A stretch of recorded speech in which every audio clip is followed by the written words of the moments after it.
ETF index mutual funds నేర్చుకుని stock మార్కెట్లో రాణించాలనుకుంటున్నారా? వెంటనే ఈ నెంబర్కి కాల్ చేయండి. నమస్తే రమ్ గారు. నమస్తే జయ. ఏదైనా మంచి కథ చెప్తారండి? న్యాయబుద్ధి కలవాడి కథ చెప్తా. న్యాయబుద్ధి కలవాడా? న్యాయబుద్ధి కలవాళ్ళు కనిపిస్తారు కదా జయ. కనిపిస్తున్నారా రమ్ గారు ఈ రోజుల్లో? ఏమో నాకు కనపడతారు జయ. కనిపిస్తారా? నిజమే రమ్ గారు. నిజం. ఓ సూపర్. అయితే మీరు ఇంకా అసలు సూపర్. నేను సూపర్ అంటే నాకు మంచి కూడా సమాజంలో- న్యాయబుద్ధే ఉంది. మంచి సమాజంలో ఉన్నారు మీరు. నేను కూడా న్యాయబుద్ధిగానే కలిగి ఉంటాను జయ. సాధారణంగా ఎందుకు మనం ఉన్నా కూడా మనకు అలాంటి వాళ్ళు కనపడరు కదా, కానీ నాకు కనిపిస్తూనే ఉన్నారు. లేకుండా ఏం లేదు, మరీ దేశం గొడ్డుపోలేదమ్మా అంత. అంత గొడ్డుపోలే, అంత దుర్మార్గులుగా ఏం లేరు. మంచివాళ్ళు బోళ్ళంత మంది ఉన్నారు. న్యాయంగా పోదాం కనీసం మన వరకు అయినా సరే. ఖచ్చితంగా ఉన్నారు రమ్ గారు. ఉండబట్టే ఇంకా రేపు ఉంది, అనేది వస్తుంది మనకి. ఇంకా ఉంది లోకం. అంతే కదా. ఇది తూర్పు చైనా కథ జయ. చైనీస్ స్టోరీస్ కొంచెం డిఫరెంట్గా ఉంటాయి. చైనా కథలు ఎందుకని అడగండమ్మా, హాయిగా వినేయండి. తూర్పు చైనాలో ఒక వ్యాపారస్తుడు ఉండేవాడట. ఆయనకి నూలు వ్యాపారం, అంటే మనం ఏమంటారు నూలు అంటే ఏమనాలి దాన్ని, నేత పనికి, నేత పని. క్లాత్కి గుడ్డ కావాల్సినటువంటి ఆ నూలుని అమ్మేవాడు అతను. మంచి వ్యాపారం, పెద్ద కొట్టు ఉండేది, దుకాణం బ్రహ్మాండంగా ఉండేది. వెనకాల ఇల్లు, ముందు దుకాణము ఉండేది, పైన ఇల్లు కింద దుకాణము అట్లా ఉండేది. చాలా కాలం ఆయనకి పెళ్ళవల. ₹1,00,000 ఉండి ఏం ప్రయోజనం, పిల్ల పీచా అనేవాడు. ముందు ఏదో పెళ్ళైతే భార్య చనిపోయింది, అని పిల్లలు కలగల. అయితే ఆ చుట్టాలు ఈ చుట్టాలు పెళ్ళిళ్ళ పేరక్కలు బోళ్ళంతమంది కనిపిస్తారు. చైనా కథల్లో పెళ్ళిళ్ళ పేరక్కలు ఎక్కువగా ఉంటారు. అవును అవును. చైనా సినిమాల్లో కూడా, చైనీస్ మూవీస్లో ఆడవాళ్ళు పెళ్లి సంబంధాలు చెప్పేవాళ్ళు కనపడుతూ ఉంటారనమాట. ఈ పేరక్కలు ఏమన్నారు, పెళ్లి చేసుకుంటానంటే చెప్పు, నువ్వు చేసుకుంటానని చెప్పు అంటే ఎవరో ఒకళ్ళు చేసుకుంటానన్నాడు.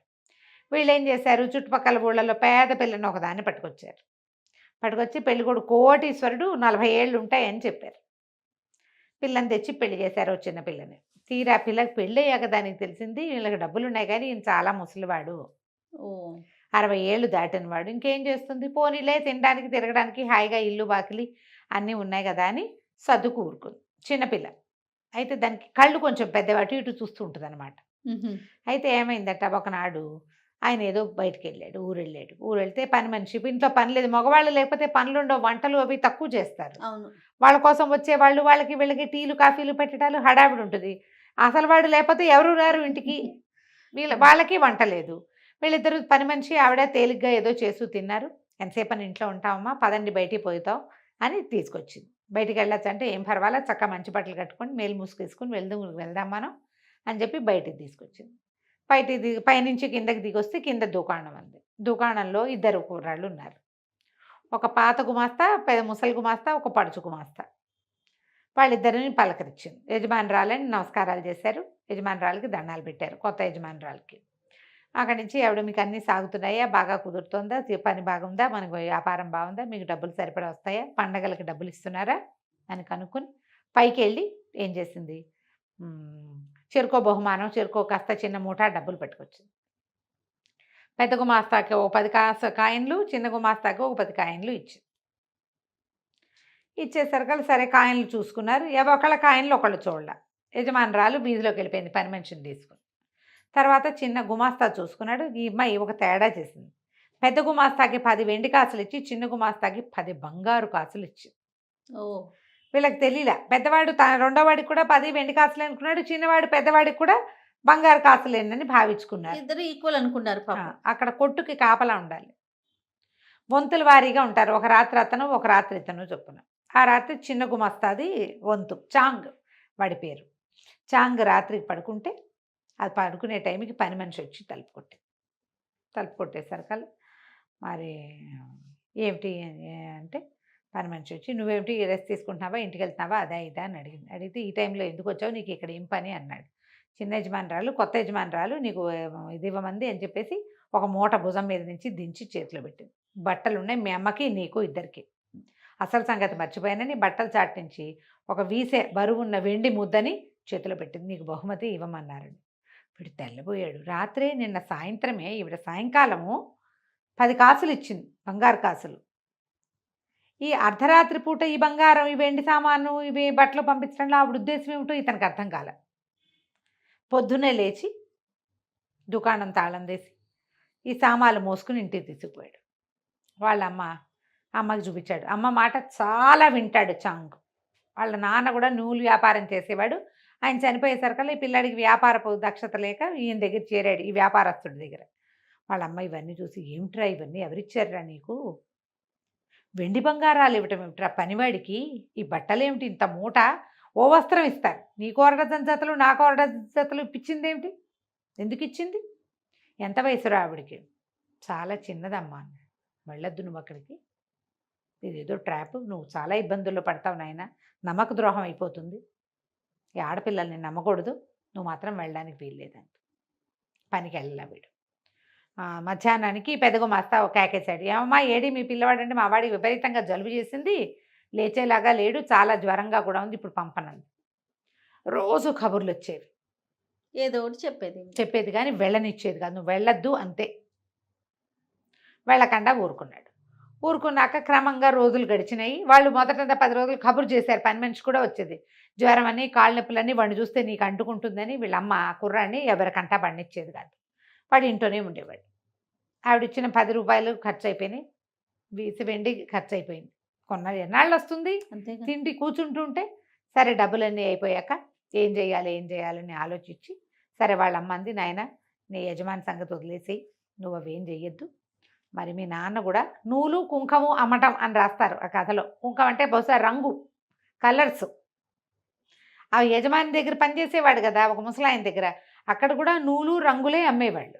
మీ నాన్న అదే చేశాడు. ఒక నూలు తట్ట నేను సంపాదించి పెడతా, చుట్టుపక్కల నూలుకి సంబంధించిన రంగులు డైస్, కలర్ డైస్, డై చేసే రంగులు, నువ్వు కూడా అవే అమ్ము, ఎంత కొంచెం వస్తే అంత కొంచెం వస్తుందిరా, ఖర్చులు తేలిక గడుపుకుందాము, మన దగ్గర నూలు తట్టు ఉంది, నేను నూలు సంపాదించుకొస్తానని చుట్టుపక్కల ఎవరో స్నేహితులతో మాట్లాడుకునే ఆవిడ అనామతగా కొంచెం నూలు ఇచ్చి పిల్లాడి వెళ్ళి అమ్ముకొచ్చి మధ్యలో ఉండి డబ్బులు తీసుకునేలాగా ఏర్పరిచింది.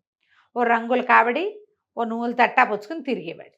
అయితే కొద్ది రోజులు పర్వాలేదు, వాళ్ళ స్థితి గడిచి వాళ్ళు పేదగా ఉండటానికి పొదుపుగా ఉండటానికి అలవాటు పడ్డవాళ్ళు. ఇల్లు మాత్రం సొంత ఇల్లు బాగుండేది. అయితే ఒకసారి ఏమైంది, దీపావళి పండుగ వచ్చింది. దీపావళి పండగలో రాజుగారి మందిరం దగ్గర పెద్ద దీపాలు పెడతారు. అయితే వాళ్ళ అమ్మంది, నువ్వురే ఆ దీపాల దగ్గరికి అక్కడికి ఇక్కడికి వెళ్ళవాక, ఒకవేళ వెళ్తే స్నేహితుడిని తోడు తీసుకెళ్ళాలి, ఒంటరిగా నువ్వు వెళ్ళకూడదు, వెళ్ళకు, ఒంటరిగా రోడ్ల మీద పడి తిరగద్దు, ఎక్కడ ఏం ఇబ్బంది వస్తుందో అని. అయితే ఓ స్నేహితుడిని పుచ్చుకొని తిరగడం మొదలుపెట్టాడు. తిరుగుతుంటే రాజుగారి దగ్గర విచిత్రమైన దీపాలు పెడతారు, షాండ్లేర్లు వెలిగిస్తారు, అవన్నీ చూస్తూ ఉంటే కుర్రాడికి ఏమనిపించింది, పూర్వపు యజమాని ఉన్నాడు కదా, ఆయన కూడా ఈ దీపావళి పండగకి ఎన్ని మతాబులో కల్పించేవాడు, అది కూడా చూద్దామని మనసు పుట్టింది. ముందరేడు తను అక్కడ చూశాడు. అటు వెళ్ళేసరికల్లా ఆ ఇంటికి వెళ్తే ఆ ఇల్లు మూతబడి ఉంది, జప్తు చేయబడిందని రాసింది కాగితం, బయట ముద్ర ఇదేసి సీలేసి లక్కసీలు వేయబడింది. ఆశ్చర్యపోయాడు. అయ్యయ్యో ఇదేమిటి ఇట్లా జరిగింది, ఇలా ఎందుకు జరిగిందో వాడికి అర్థం కాలేదు. తిరిగి వచ్చేసాడు. మర్నాడు వీడు ఈ కుర్రాడితో కలిసి తిరుగుతున్నాడు కదా, ఇద్దరు స్నేహితుడితో కలిసి, వాడు కనపడ్డా మామూలుగా కలుసుకునే చోట. ఈ లోపల ఎవరో వచ్చి నిన్ను పిలుస్తున్నారు, దీని దగ్గర అక్కడ ఏముంది, ఒక పూటకోళ్ళ ఇల్లు ఉంది, పూటకోళ్ళ ఇంట్లో నుంచి ఎవరో నిన్ను పిలుస్తున్నారని ఒక కుర్రాడు వచ్చి చెప్పాడు. వీడేమనుకున్నాడు, చాంగు తన స్నేహితుడు పూటకెళ్ళి ఇంట్లో ఏమన్నా తినడానికి కూర్చున్నాడేమో, లేకపోతే నన్ను ఎవరు పిలుస్తారు, విందు కోసం నన్ను కూడా పిలుస్తున్నాడు, కలిసి భోజనం చేద్దామని పిలుస్తున్నాడని ఆ పూటకోళ్ళ ఇంట్లోకి పోయాడు.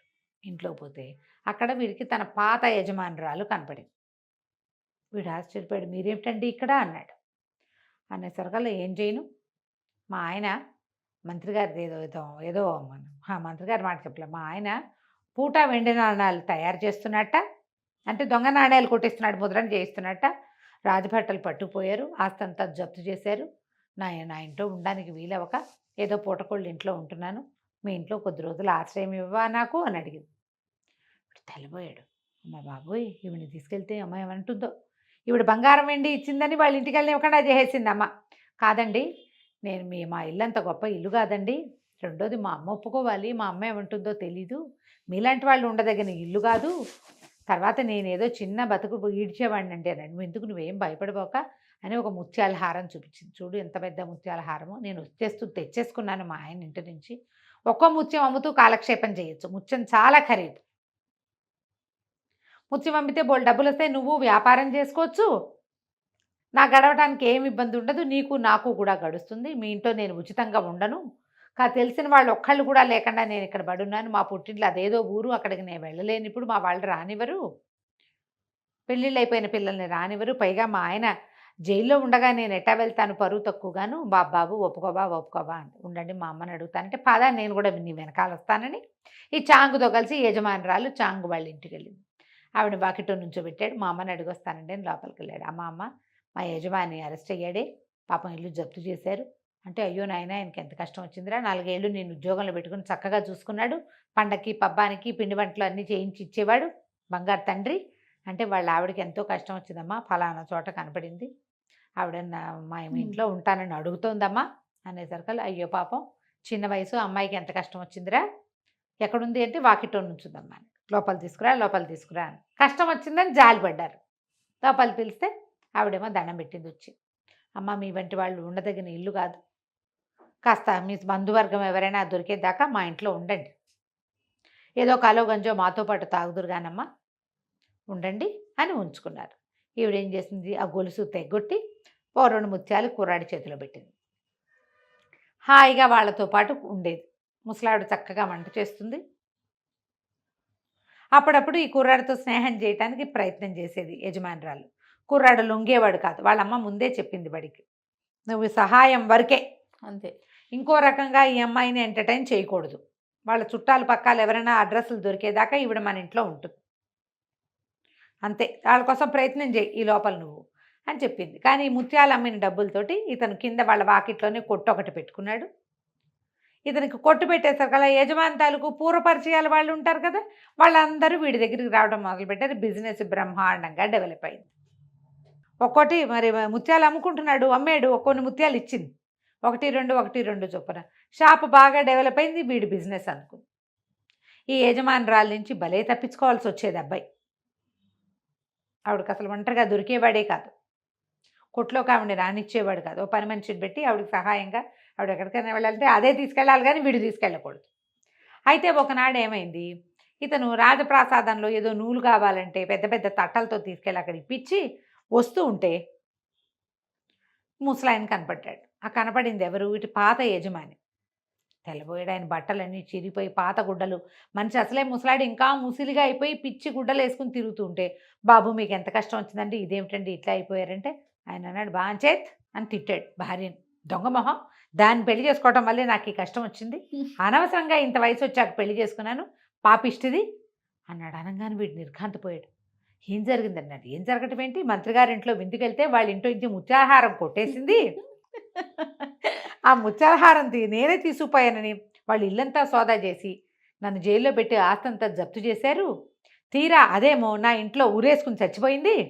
ఓహో, అదేమైందో నాకు తెలీదు, ఊరేసుకుని చచ్చిపోయింది.